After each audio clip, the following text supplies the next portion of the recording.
My short game just isn't what it used to be. I've tried new wedges, I've got new grooves, I don't get any spin. So let's do it. And let's do it now.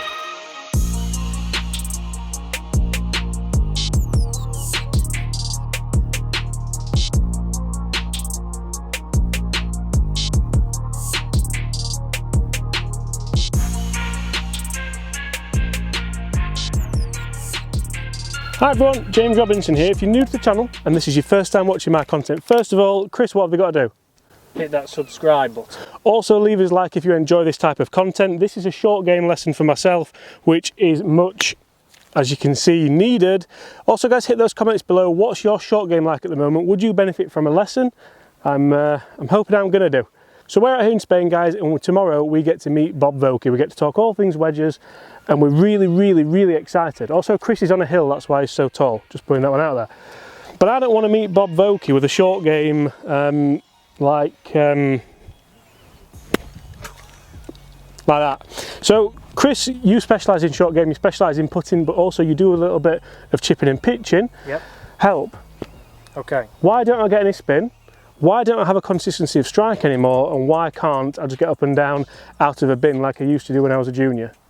Those were the days. So, Chris, I've got my 60 degree here, my lob wedge. When I was a junior, I'd always use lob wedge here. I'd always try and get it lofted, and for me, I'm taking out the variables now. I know you're probably going to tell me I should bump and run an 8-iron, a 9-iron, a pitching wedge, and then use the contours, play the percentage shot. And you know how I know you'd say that? Go on. Because that's exactly what I'd say if I was teaching somebody who does what I do. So Chris, what can I do? Do you want to see me play a few first and then talk people through it, or? Yeah, so we'll play a few. So we're going to go to this close flag here. So again, it's a... That's not what I was going for initially, just so it wasn't that, We'll go to this short shot here. So again, this is something where we want to look at club selection. So if James plays a few now. And that's typical. Okay strike, well played, 20 foot for par. Yeah. So one more, we'll film these up.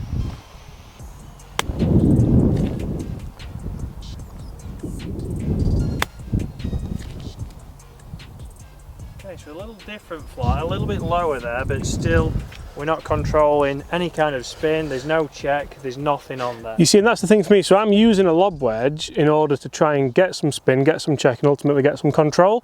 Yeah. And I'm sure a lot of people at home will be doing that as well, thinking obviously lob wedge is going to give you more control. Yep. Exactly, so a lot of times I'll see is players will turn up and they'll always use a 60 around the edge of the green. 60 is the club. James is notorious for that. Okay, so if we look at the videos now, as you can see it set up. Right, so Chris, what's the damage? We've just had a look at that on camera now, and it's not that bad, is it? Debatable. So it's something that we're seeing is putting. It's very similar. Okay, the ball position on this case has gone on back. Okay, so then that's encouraging him to hit down onto the ball a little bit too much. So we'll see inconsistent patterns with divots. Sometimes we'll see him take a rather large divot around the edge of the green. Damien Duff. Or sometimes we'll see him catch it a little bit clean, and that's the knife that we can see nicely across the other side of the green. So again, ball back, handle starts to lead. So again, he's taking loft off and hitting down. So we want to get a shallow angle of attack. We also want to look at what loft he's using to get the most spin. That's very common. Okay, so we're going to go a little bit longer now. So we're going to go to this flag on the right, so it's around about a 10-yard chip. Okay, so still the same club.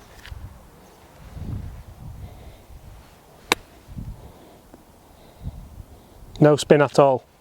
And that felt like something that I would play in a comp and be fairly happy with. Yeah, and it's hit your landing zone more than likely. Yeah. Yeah. That's just... So it's a bit of a Damien Duff, but it's done the job. But okay, so we want to start getting some contact. So what we're going to do at James's setup now is we're going to... Dream's still dead. Okay. So what we're going to do at James's setup, we're going to move the ball position to the centre. Okay, we're going to get the shaft at setup pointing to his belt buckle, so not leaning forwards, not ball back, and we can also look at the club he's using. So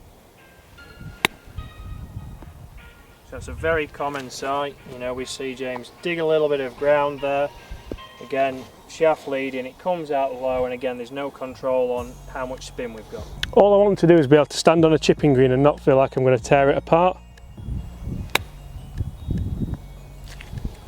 And also it's somewhere near the flat. Okay, so what we're going to do here is we're going to have James set up now. We're going to get him with the ball position centred. We're going to change to the 54. Right, so I'm going to now use this for my ball position. This is something obviously I do in lessons when I'm teaching as well, just so I have a constant reminder of where the ball position actually is. This is now 54 instead of 60, so you're taking away my cherished 60 degree. Correct. 60 degree is gone. Which I've been using to get up and down for a very, very long time. I think when you're a junior, you can pretty much use anything. You can use your imagination. You don't have the negativity, which I unfortunately now have. So ball in the middle, a little bit less loft. I feel very uncomfortable. Yeah, so we're going to open the club face slightly. The butt end of the club is pointing at his belt, okay? And then so I'm not leaning the handle forward. We're not leaning that forward and taking loft off. And then on the way back, we're looking to shallow out his backswing, okay? So we would see on the videos we've just gone through, it's very steep and closed on the way back, so we're going to get his right arm working a little bit better. And then from here, we want him to start to release the club as he turns to impact. And he's going to have the club out in front of him, not at a horizontal. What's that release like? Okay, so if we look here, see how the club is out in front of him, his hands are left, and this is here. We want to have this over here, okay? So we're letting that club head release as we turn the body. You'll see as well his chest isn't very far through. Okay, there we go. So to help us shallow the golf club and change James's angle of attack, we have to work this body better, rotating through, and club stays out in front. If our chest stops rotating, our hands have to take over and we have to try and guide the ball towards our target. Cover drive. Cover drive. He did play cricket. Didn't. Not very good at that either. Never played cricket. So basically, if I were to take that into layman's terms, you want me to almost flick it? Yes. To me, what feels like a flick. So handle back, ball middle, less loft, open the face, and then almost nearly. Very close. So you see how now the contact on the ground is a lot shallower. We haven't taken a divot. So now it's getting the timing of letting that club release and his body rotating through. So all of a sudden that's taken off higher, so we've got a higher trajectory. Good. So he was worried about the loft. We now see with it a little bit open and we're turning and release, we still have a good flight to the shot. Still going for the cover drive. So if I was to put this in a nutshell, you want me to ball middle instead of back. That's going to help me take the club away shallower. Yep. You want me to open the face more on the way back, Yep. let this right arm tuck in a little bit more, and from there release the club over and almost feel like I'm being more handsy. Yeah. Which is a similar thing than what we've done in my putting. Correct, yeah. So we want to see this club releasing to return the loft, okay? We're then not driving with the hands. How much better was that? So there I felt like there was, sorry to interrupt, felt way more right hand. Yep. So again, a good drill for James here, similar to what we've done in his putting, would be to hit some shots with this setup with his right hand only. That's the best shot of the lot. So we see he had the loft on there, he's had the control of the spin, and he's now able to use this 54 with the loft it's got. Good. I think I'm just going to do that. One-handed shift. And interestingly, I think this all stems from when I was kind of doing my PJ training and learning how to teach. I was very much learning how to compress the ball and get the handle forward and just hit better iron shots, more penetrating shots. So I did a lot of work working with wedges trying to do that. Obviously it struck better than that, but generally I think that's found its way into my pitching action, into the chipping action, and we're just not utilising the wedge like it should be. We're not using the bounce, we're not using the loft, we're basically just driving it into the ground. Yeah, so we're making short game harder. So instead of using the loft, making it shallow and being able to control how that ball comes out, we're trying to get this. We're trying to get the handle forwards, then we have to get some loft on, then we're digging into the ground. There's a lot of things there that can go wrong. And you know what's really easy in a wedge? So when I've done lessons in the past and when I've been teaching, when you pick balls up, it's very much, and look how the ball's flopped up there. All I've done there is try to release the club underneath and get the club moving through the ball, as opposed to if I was trying to flick this up maybe into a basket or into a bag, I'd never go that way, so it's starting to, that's gone in nearly. It's starting to make a lot more sense, to be fair. So basically what we're saying now is Bob's going to think I'm a short game genius tomorrow. Well, we can only hope, although pressure might get to him. We'll see that James's setup has changed, and we'll start to see how his release has changed and how he's getting that ball now under control. So when would I go back to lob wedge? Just when needed? So again, a lob wedge is a club that most people go to too quick. We only need that if we really got to go over something, if there's a tree in the way, you know, if we're coming out of a bunker that's a pot bunker, you know, that's when we need to use a 60. We don't need to use a 60 around the edge of the greens. We can do that with loft on the other way. I don't know if you can tell, but I'm really enjoying this. Take it away.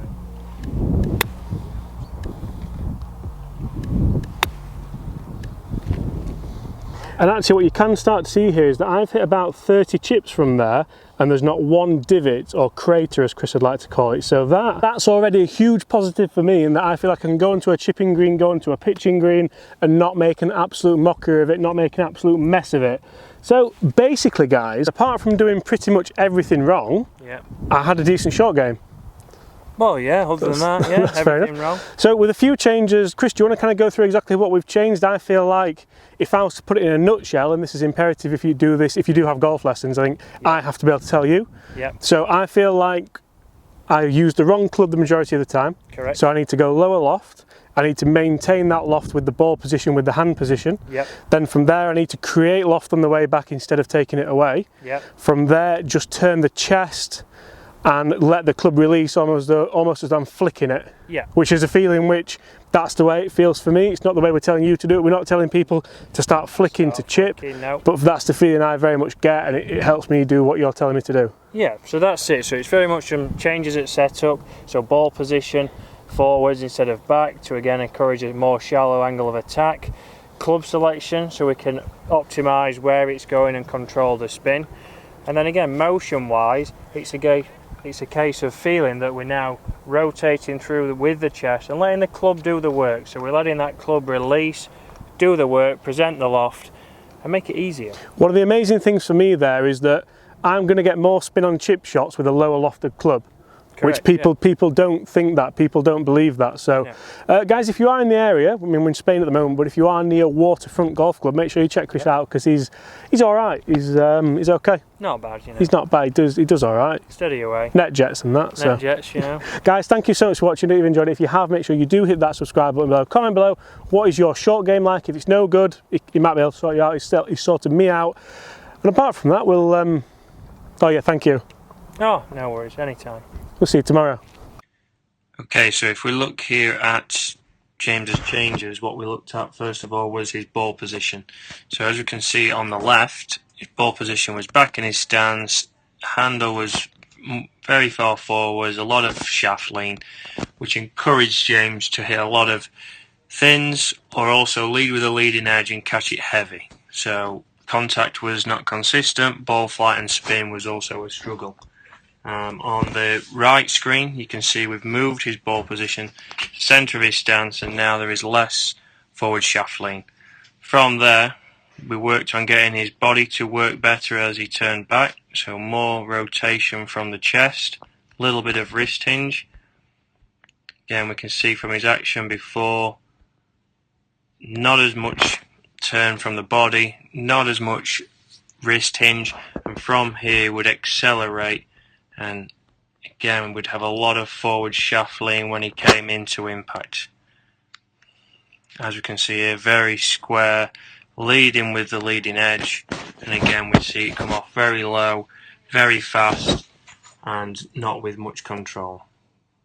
Here again, as he comes down, he rotates the body better. We start to have a release, and again as we come into impact you can see how there's less forward shaft lean. The club face we could still work on getting that a little bit more open through impact, but again we can now see that ball launches pretty good, and again we can control the spin and the flight. Another note, you can see on the way through we've got him working his chest better, so it's the club's out in front of him and he's releasing the body and releasing the club head, whereas before we can see how he would hold that off and try and guide the ball in. Okay, so moving on down the line, we can see with the ball position back on the left, we can see he has a little bit more forward bend in the upper body.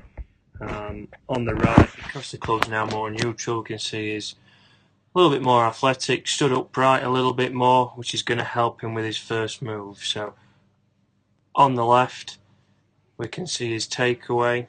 Because of his hands forwards, you'd have to take it outside and above plane with a closed face. You can now see, because of the ball position, we can take it shallower, can keep it on plane, and again he's now working his body, so we've got more turn in the upper body, a little bit of wrist hinge. Face is still slightly closed, but not as much as before. From there, we can see as he'd come down, we'd have a toe strike. Again, his knees are bending a little bit more than at setup, and then from here he would try and hold the club off and guide the shot to where he wanted to go. Okay, we can see now as he comes down, it's a lot shallower now coming into impact. Still slightly off the toe, but again we can see there's less movement in his knees. It's a lot more solid lower body. And as we go through now, again we can see his chest rotate, club release, and everything out in front of him.